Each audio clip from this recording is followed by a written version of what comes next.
Assalamualaikum warahmatullahi wabarakatuh. Kami dari kelompok 2 akan mempresentasikan tentang Cnidaria. Pertama, saya Muhammad Rehan Hadi akan membuka presentasi pada Cnidaria ini. Yang pertama, untuk klasifikasi ilmiahnya, Cnidaria memiliki domain eukariota atau sudah memiliki membran inti. Untuk kingdomnya adalah Animalia dan subkingdomnya adalah Eumetazoa. Cnidaria termasuk ke dalam kelompok hewan tanpa tulang belakang atau invertebrata. Kata Cnidaria sendiri berasal dari bahasa Yunani, yaitu cnidos yang berarti jarum penyengat. Cnidaria adalah filum yang hanya dapat ditemukan di daerah perairan, kebanyakan pada lingkungan laut. Cnidaria merupakan hewan sejati atau Eumetazoa yang sudah memiliki jaringan sejati. Kemudian ada karakteristik Cnidaria. Yang pertama, tubuh simetri radial atau diploblastik. Yang kedua, tidak mempunyai tulang belakang atau invertebrata. Yang ketiga, mempunyai dua bentuk tubuh, fase polip dan medusa. Yang ketiga, lubang mulut dikelilingi oleh tentakel yang permukaannya terdapat cnidoblas yang mengandung nematosit atau sel penyengat. Pernapasan dan ekskresi melalui permukaan tubuh. Reproduksi aseksual dengan pembentukan tunas, dan seksual dengan menghasilkan planula atau larva bersilia. Bentuk tubuh Cnidaria. Untuk pertama ada medusa.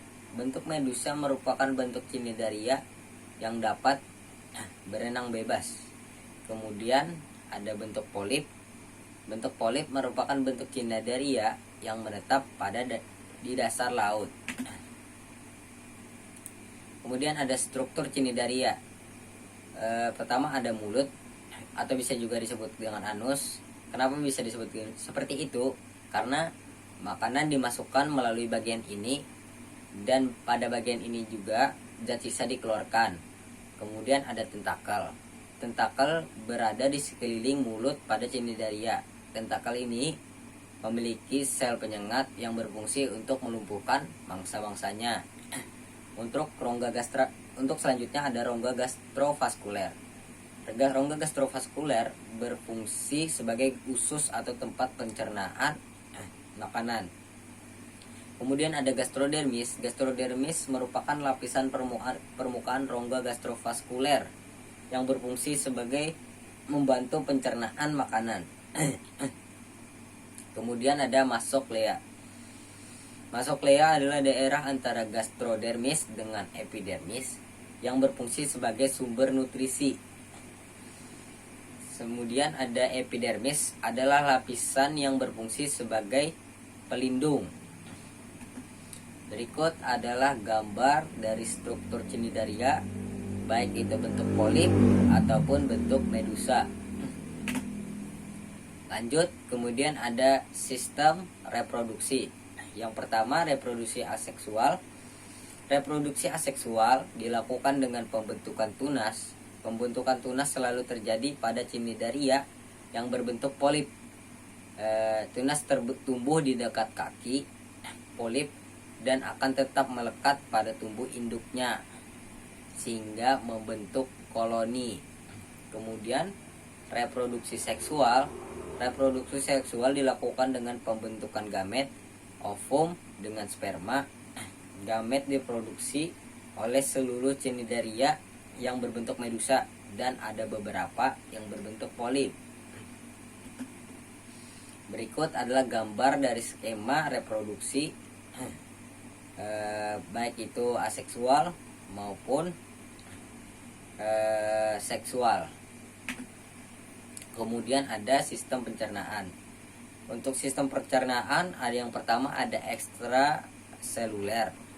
Sistem pencernaan ekstraseluler berawal dari tentakel yang menangkap mangsanya, lalu memasukkannya ke dalam mulut, kemudian dimasukkan ke dalam organ berbentuk seperti kantong yang disebut gastrosol.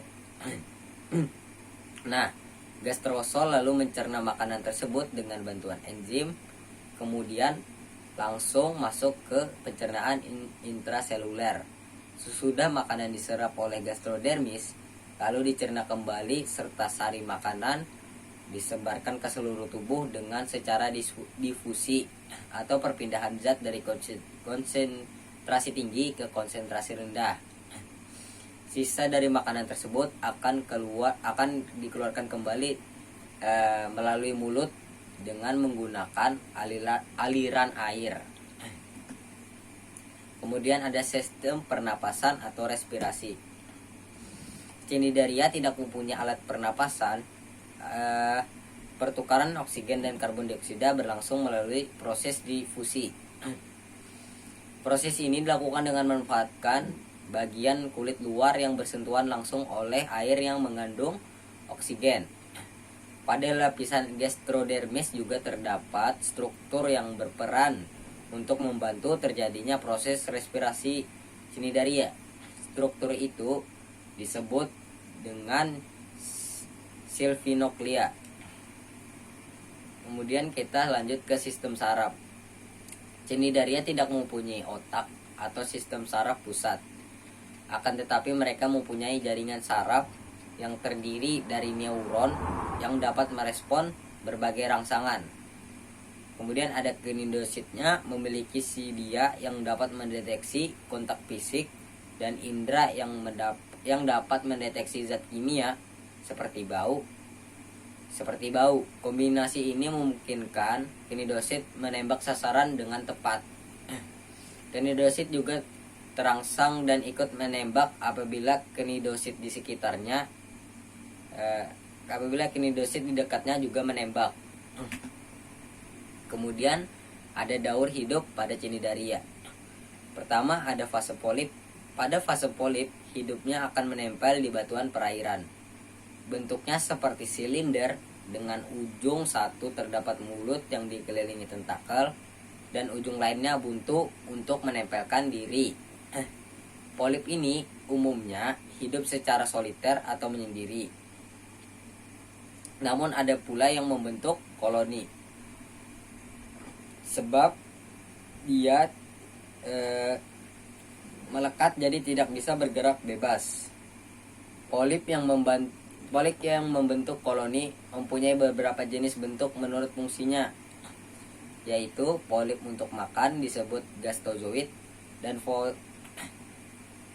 polip yang digunakan untuk reproduksi dengan menghasilkan medusa disebut dengan gonozoid, dan polip untuk pertahanan.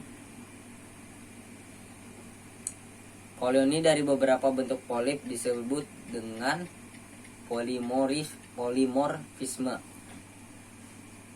Kemudian ada fase medusa. Pada fase medusa, cnidaria hidup melayang-layang di perairan. Bentuknya tubuhnya seperti payung atau lonceng dengan tentakel pada bagian tepi yang melingkar, tampak transparan dan berenang bebas. Pada bagian tengah permukaan bawahnya terdapat mulut. Bentuk tubuh lainnya seperti bunga mawar mendapat julukan mawar laut.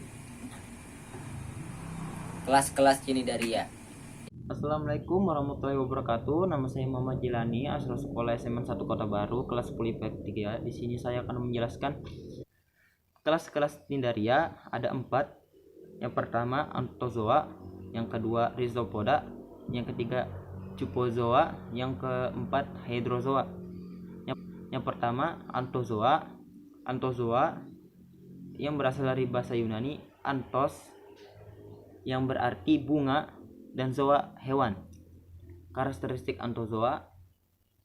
Contoh Anthozoa sea anemon, karang laut, dan Epiatis. Psipozoa berasal dari bahasa Yunani, yaitu psipo, yang berarti mangkok, dan zoa yang berarti hewan. Karakteristik psipozoa. Contoh psipozoa: ubur-ubur mahkota, ubur-ubur bunga, dan rhizostamae.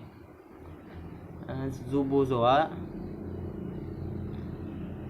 adalah Ubur-ubur katak zoa. Cubo artinya katak dan zoa artinya hewan. Karakteristik cubozoa. Contoh cubozoa: Tamayo ohboya, Alantina alata, Cribodae baranci. Yang terakhir hydrozoa. Hydrozoa berasal dari bahasa kuno yaitu hydros yang berarti air laut dan zoa yaitu hewan. Karakteristik hydrozoa. Contoh hydrozoa yaitu Hydra, Alia, dan Obelia. Peranan Cnidaria bagi manusia. Yang pertama, dapat dijadikan makanan, contohnya ubur-ubur, anemon laut, dan mawar laut. Yang kedua, dapat dijadikan seperti hiasan di akuarium. Yang ketiga, mengurangi abrasi. Yang keempat, dapat dijadikan sebagai bahan kosmetik.